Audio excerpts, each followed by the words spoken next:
रहेगा। आजाद था, आजाद है, आजाद रहेगा। प्यारे पाकिस्तानियों, अस्सलाम वालेकुम। आज की इस पुरवकार तकरीर में मेरी तकरीर का मौजू है योम आजादी। पंजाब के बंगाल के जवान चल पड़े, सिंधी बलोची सरहदी पठान चल पड़े, गरबार छोड़कर बेसरो सामान चल पड़े, साथ अपने मुहाजिर लिए कुरान चल पड़े, और कायदे मिल्लत भी चले होने को कुर्बान, क्योंकि ये था कायदे आज़म का पाकिस्तान।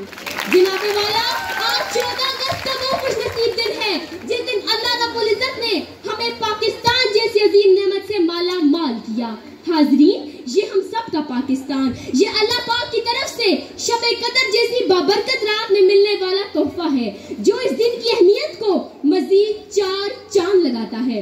हाजरीन, जब इंसान इस साल में रंगो-बू में आंख खोलता है, फलता फूलता है, ख्यालात की दुनिया में बहने सफर होता है, जज्बात की रो में होता जन होता है, अपने लहू से एक नई दुनिया बसाता है, फिर यही इंसान मन अरफ़ नफ्सहू फ़क़द अरफ़ रब्बहू की अमली तफसीर बनता है और इसी तरह पाकिस्तान बना, मिलकर एक एक जो का आखिर तूफान बना था।